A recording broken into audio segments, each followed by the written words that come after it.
আজকে তোমরা যারা রাজনীতি করছো, তোমাদের কাছে ইসলাম পছন্দ না, তোমরা কেউ জাতীয়তাবাদের স্লোগান দিয়ে থাকো, তোমরা কেউ ডেমোক্রেসির স্লোগান দিয়ে থাকো, তোমরা কেউ সোশ্যালিজমের স্লোগান দিয়ে থাকো, তোমরা কেউ ধর্ম নিরপেক্ষতার স্লোগান দিয়ে থাকো, আমি তো বলি ইসলাম অনুযায়ী রাজনীতি করো, ইসলামের স্লোগান দাও। 5 বছর নয় 50 বছর ক্ষমতায় থাকবে, ইসলাম মেনে রাজনীতি করো। 56,000 বর্গ মাইলের বাংলাদেশ নয়, গোটা পৃথিবী রাজত্ব করতে পারবে। কে বলেছে সোশ্যালিজম সমাজতন্ত্র দিয়া সোভিয়েত ইউনিয়ন একযোগ পরিচালিত হতে পারে নাই, খণ্ড বিখণ্ড হয়ে গেছে। ডেমোক্রেসি দিয়া 100 বছর বিশ্ব চলে নাই, জাতীয়তাবাদ দিয়া বাংলাদেশও চালানো সম্ভব হচ্ছে না।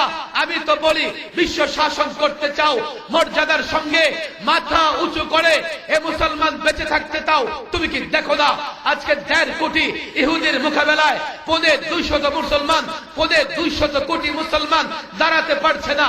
কেন জানো? ফর্মুলা মানবা আমেরিকার, তাদের গোলাম হয়ে যাবা। ফর্মুলা মানবা ভারতের, তাদের গোলাম হয়ে যাবা। ফর্মুলা মানবা রাশিয়ার, তাদের গোলাম হয়ে যাবা।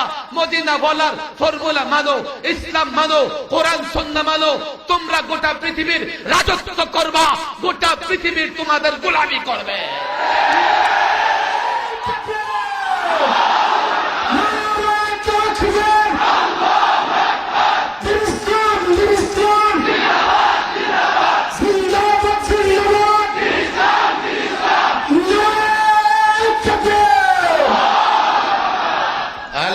অনেক ছাত্র জনতা এখানে।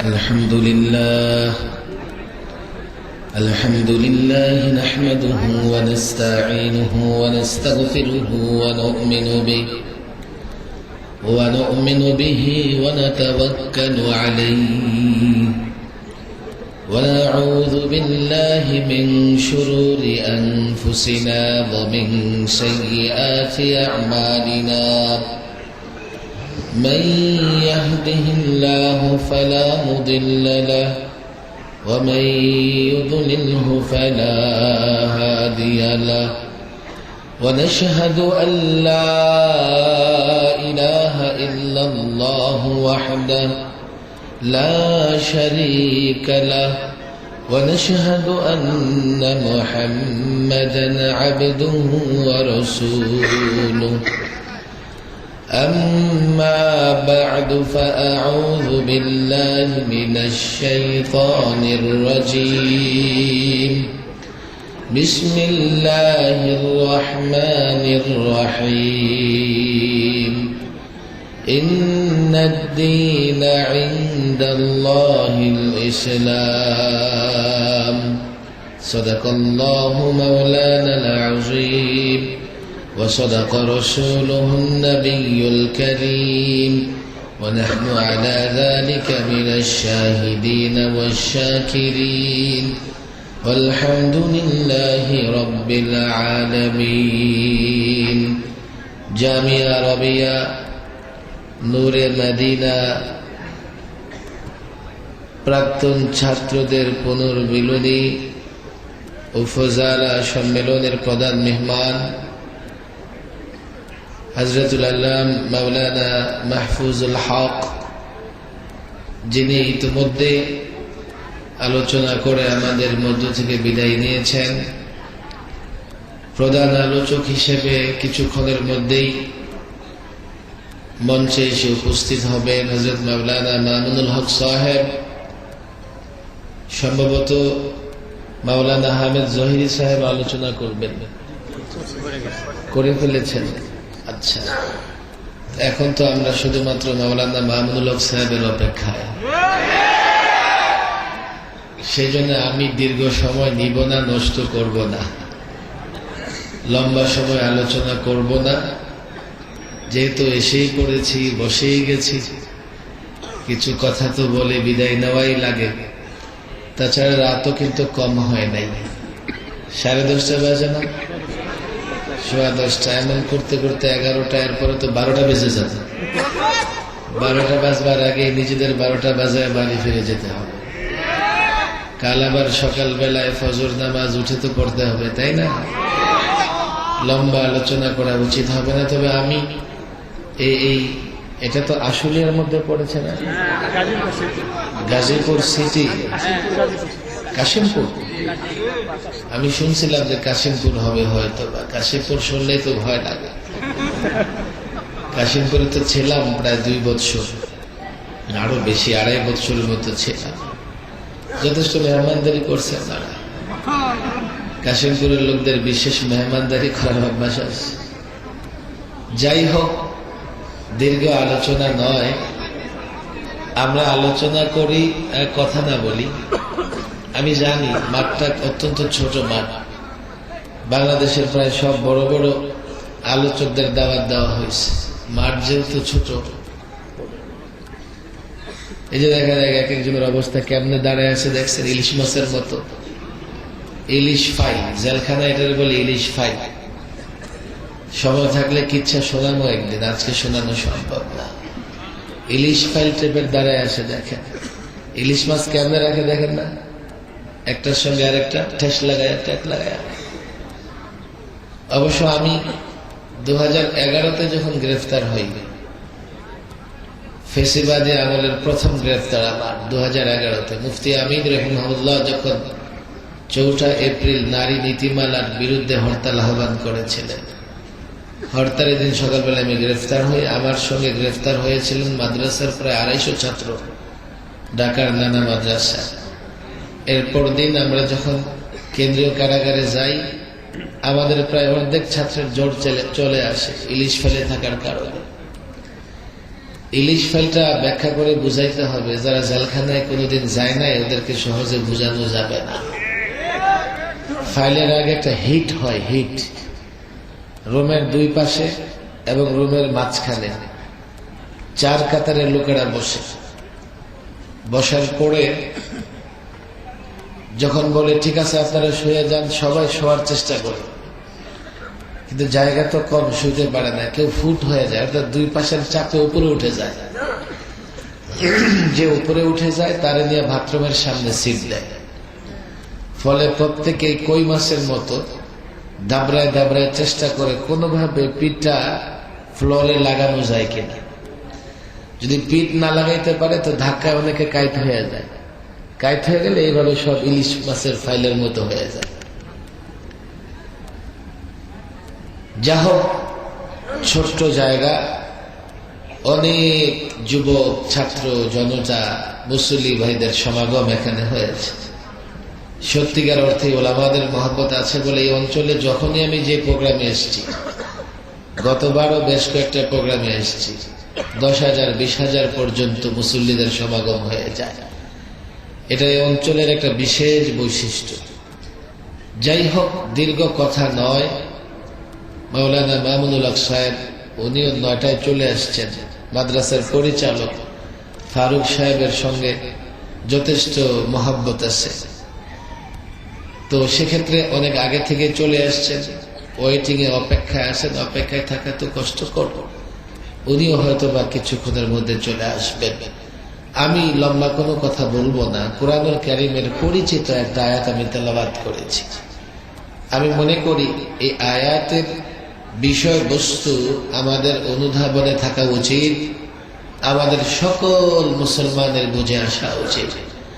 শুধু বুঝে না আসবার কারণে ওয়াজ মাহফিলে তো যথেষ্ট সমাগম হয়, ওয়াজ মাহফিলের বাইরে আলেমরা যখন কোনো দ্বীনি কাজ করতে চায়, দ্বীন প্রতিষ্ঠার আন্দোলন সংগ্রাম করতে চায়, তখন কিন্তু আমরা ততটা সাড়া দেই না।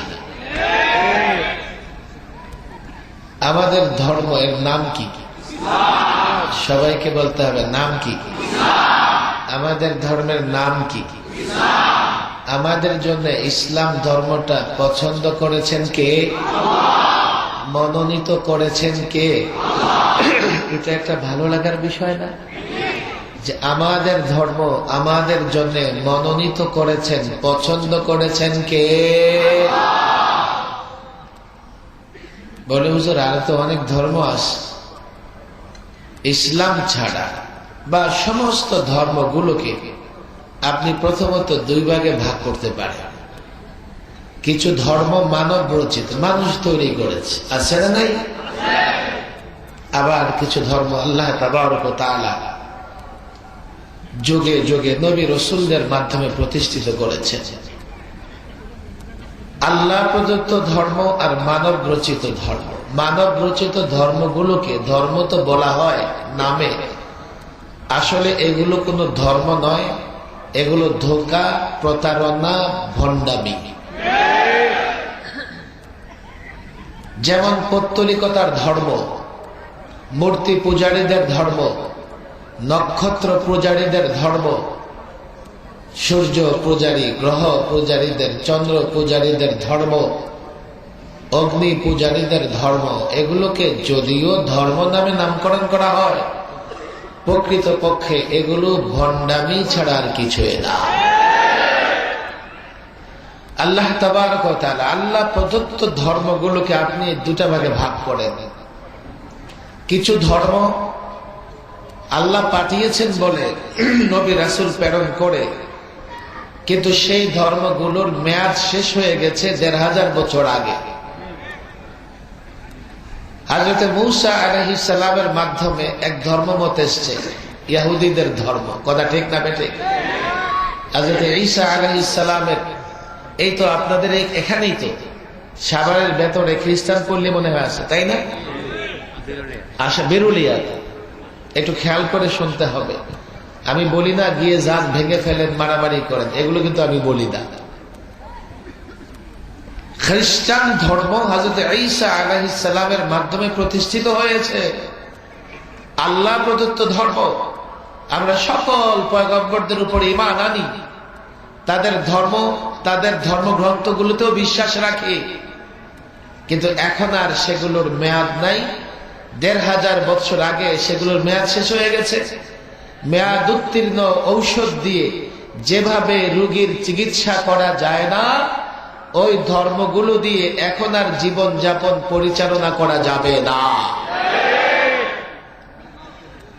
একটু খেয়াল করে বুঝেন, আমাদের সমাজে অনেক শিক্ষিত মানুষ আছে, আবার অনেক সাধারণ মানুষও না বুঝে তারা বলে ফেলেন যে যে কোনো ধর্ম মানলেই হয়, সব ধর্মই তো শান্তির কথা বলে, যে কোনো ধর্ম মানলেই হয়।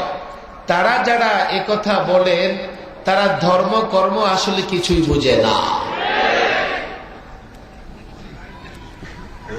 তাদের এই কথাগুলোতে বিশেষ করে রাজনীতিবিদ, রাষ্ট্র পরিচালনায় যারা থাকেন, তারা যখন এই ধরনের কথাগুলো বলে, তো তাদের দলের অনুসারীরা, তাদের মতাদর্শীরা, তারা আবার সেখানে সেলফিটি দেখায়, তারা আবার সেখানে সহনশীলতা প্রদর্শন করে, যার ফলে সাধারণ মানুষ তাদের ধোঁকায় পড়ে গিয়ে এমন একটা ধর্মমত মানে, যেই ধর্ম এখন আর চলে না, যেই ধর্ম দিয়ে এখন আর জীবনযাপন করা যায় না, জীবন পরিচালনা করা যায় না। সেই ধর্মগুলোর একদিকে মেয়াদ শেষ, আরেক দিকে যথেষ্ট বিকৃত হয়েছে। সেই ধর্মগ্রন্থে বর্তমান সময়ের প্রত্যেকটা সমস্যার সমাধান নাই, সমাধান দিতে পারে না।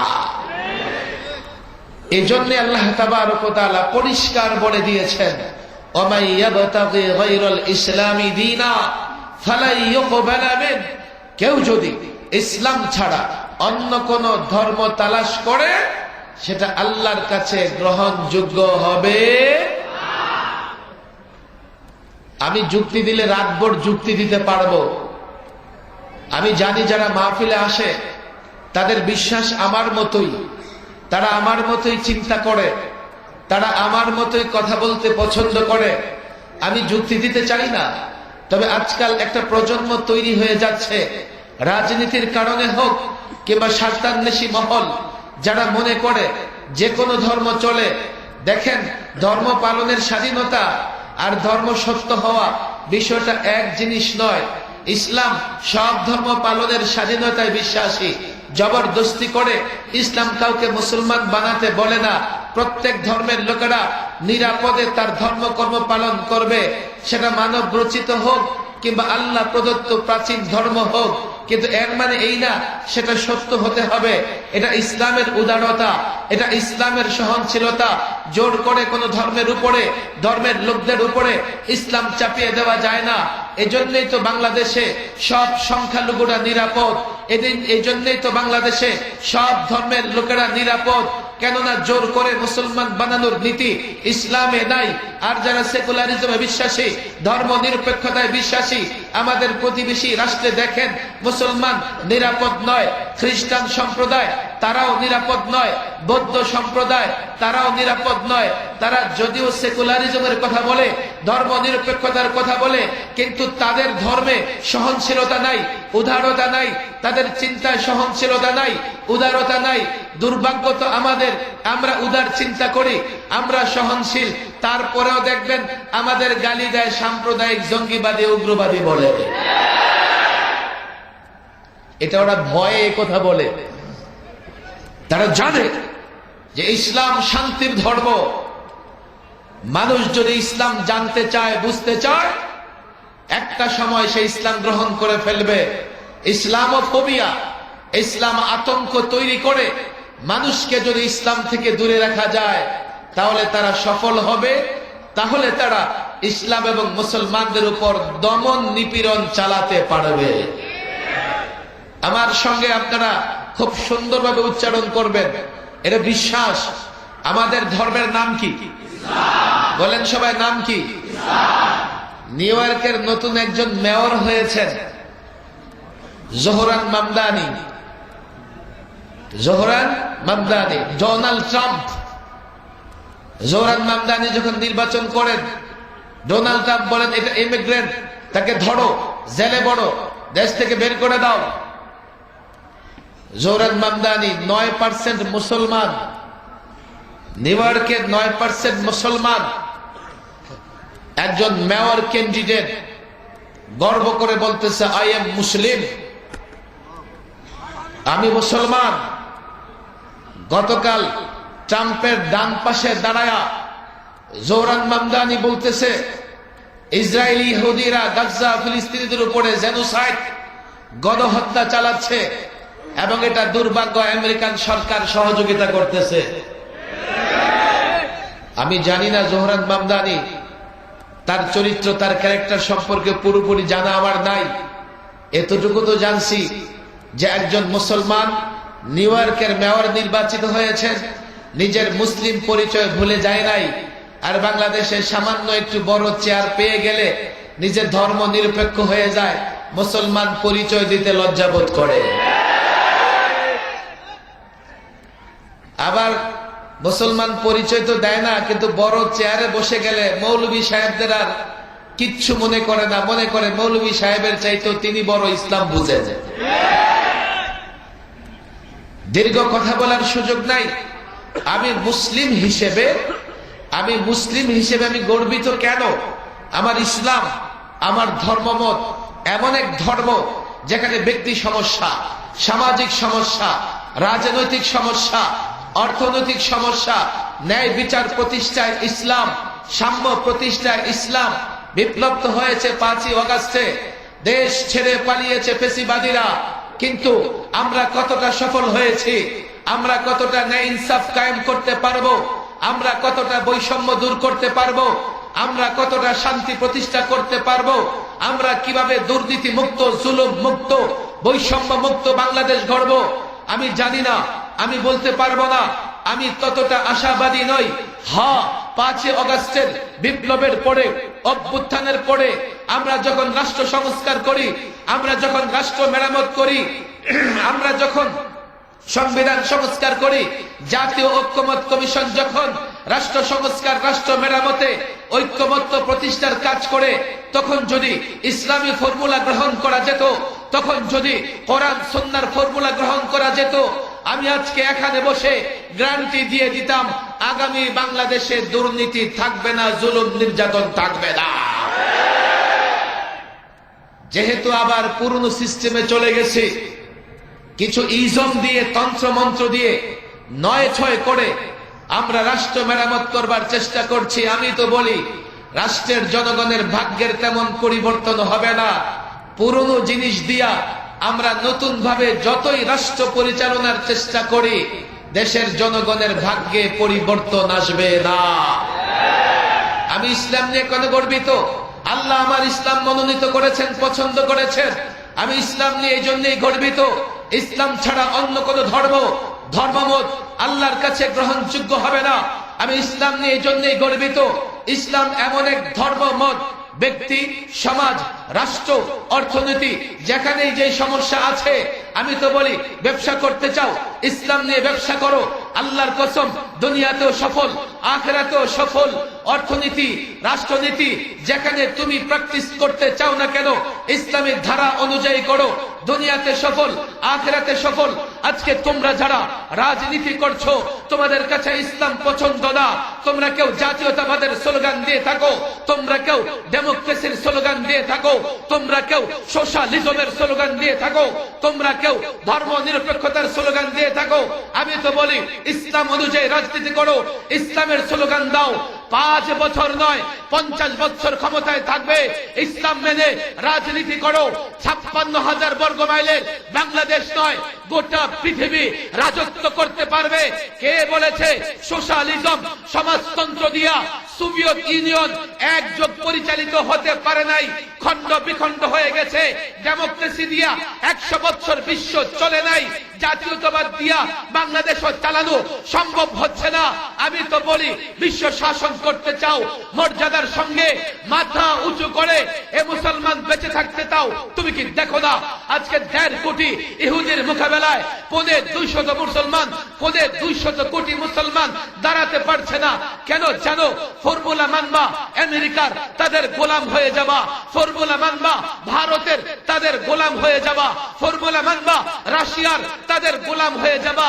মদিনা বলার ফর্মুলা মানো, ইসলাম মানো, কোরআন সুন্নাহ মানো, তোমরা গোটা পৃথিবীর রাজত্ব করবা, গোটা পৃথিবীর তোমাদের গোলামি করবে।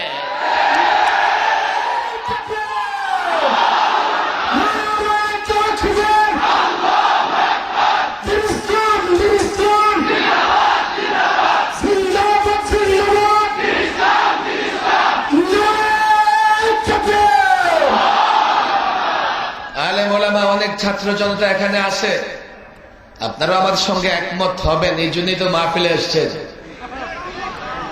কিন্তু এই দেশে আমরাই আছি না আরো লোকজন আছে? ছাত্র জনতা আলেমদের পায়ে পড়ে বলে যাই, আমাদের ব্যর্থতার জায়গা হচ্ছে এই জাতিকে আমরা ইসলাম বুঝাতে পারি নাই। জাতি মসজিদের ভেতরে তো আমার পেছনে ইক্তেদা করে, সিজদা 3টা করলে সেও 3টা করে, কেরাত লম্বা পড়লে সেও দাঁড়ায় থাকে। কথা ঠিক না বেঠিক? কারণ জানে ইমামের আগে চলে গেলে তার নামাজ হবে না।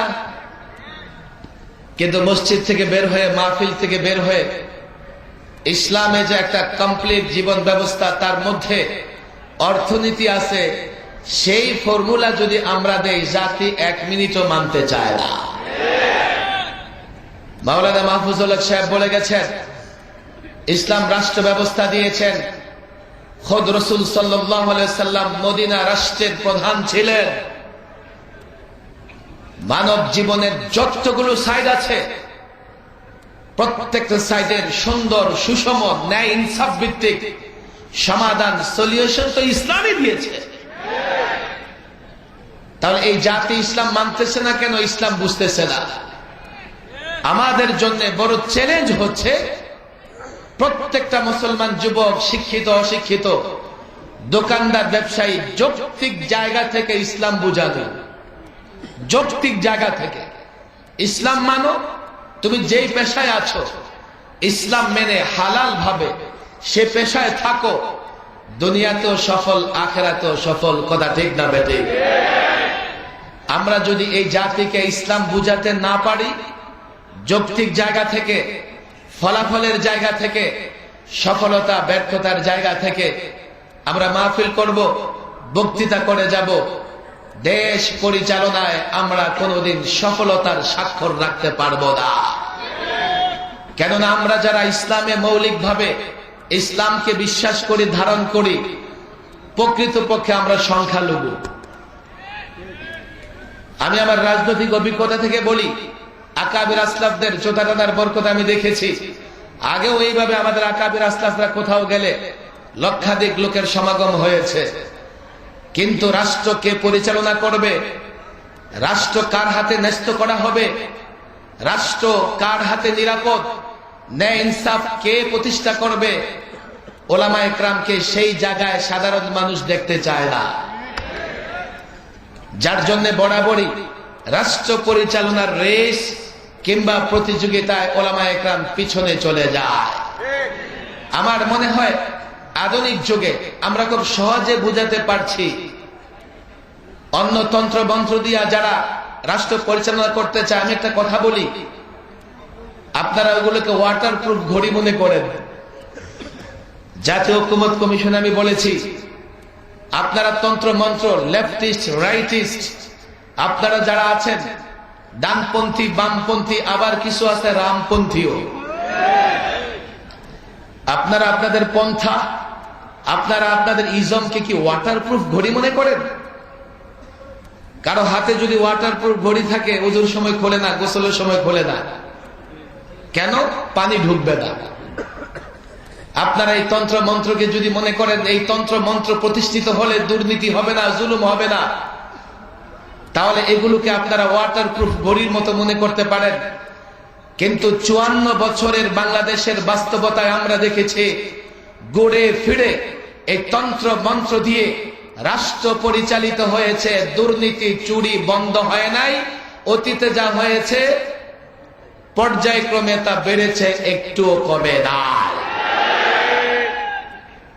আমি পরিষ্কার বলি, মানব রচিত তন্ত্র মন্ত্র দিয়া রাষ্ট্রের উন্নতি হবে না, মানব রচিত তন্ত্র মন্ত্র দিয়া রাষ্ট্র মেরামত হবে না, সংস্কার হবে না।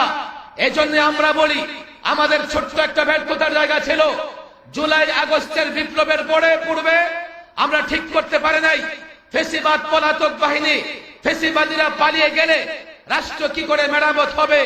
আমরা আমাদের তন্ত্র মন্ত্রের জায়গায় কি দিয়ে রাষ্ট্র মেরামত করব, রাষ্ট্র সংস্কার করব, ঠিক করতে পারি নাই। এটা আমাদের ব্যর্থতা ছিল। এজন্যই তো 2000 ছাত্র জনতা রক্ত দেবার পরেও রাষ্ট্র নিয়ে স্বপ্ন দেখা যায় না, হতাশ হতে হয়। আমি এই প্রজন্মের যুবকদের বলে যাই, ছাত্রদের বলে যাই, বিপ্লব একটা হয়েছে, আরো কয়েকটা হবে। এই বিপ্লব অভ্যুত্থান শেষ নয়। কেন এই অভ্যুত্থান? বিপ্লবের পরে জনগণের আকাঙ্ক্ষার প্রতিফলন ঘটবে না। আগামীতে আরেকটা বিপ্লবের জন্য, আরেকটা অভ্যুত্থানের জন্য প্রস্তুতি নিতে হবে, তবে আংশিক নয়, পূর্ণাঙ্গ বিপ্লব। বিপ্লবের আগে যুবককে বুঝাও, ছাত্রকে বুঝাও, ব্যবসায়ীকে বুঝাও, আমরা বিপ্লব করতে চাই। বিপ্লবের পরে রাষ্ট্র মেরামত হবে কোরআন দ্বারা, বিপ্লবের পরে রাষ্ট্র মেরামত হবে সুন্নাহ দ্বারা, আল্লাহর নবীর আদর্শ দ্বারা।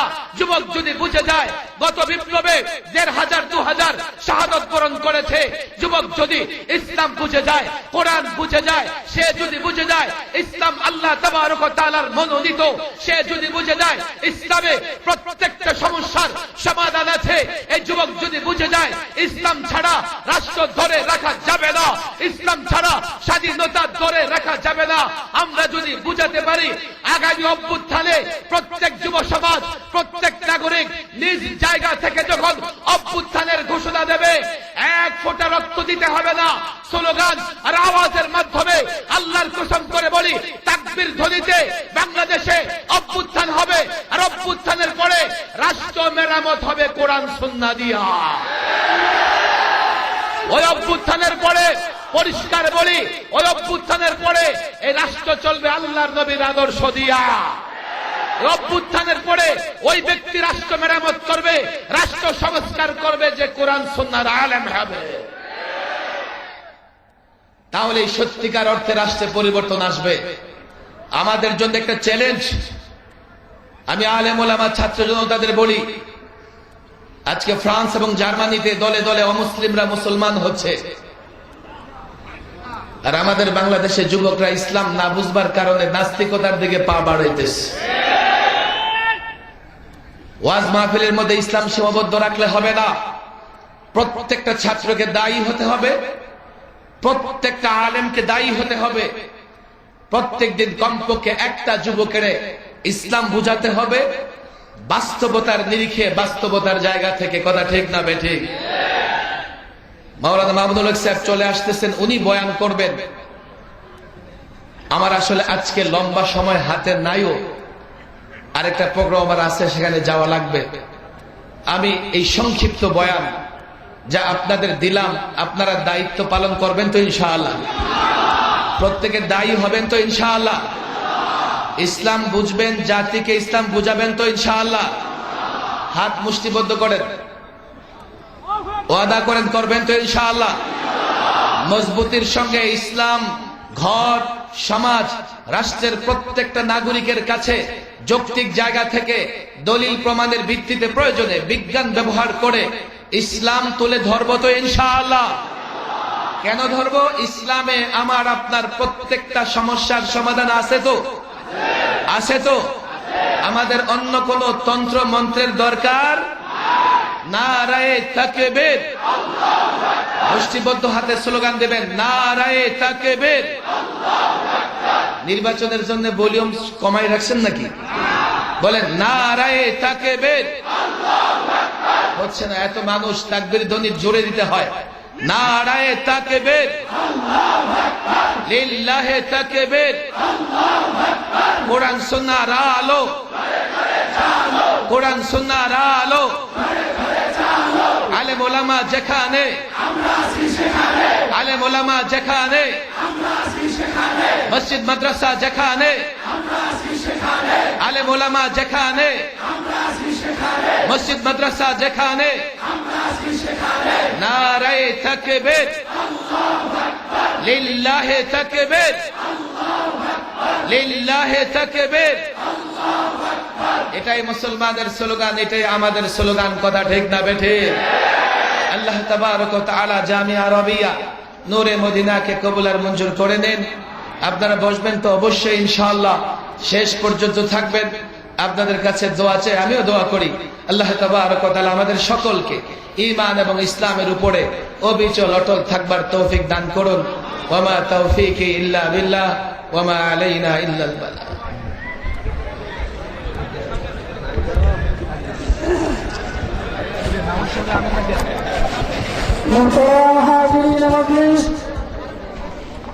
দীর্ঘক্ষণ যাবৎ আপনাদের সামনে গুরুত্বপূর্ণ রাহনুমাই করছিলেন এ জাতির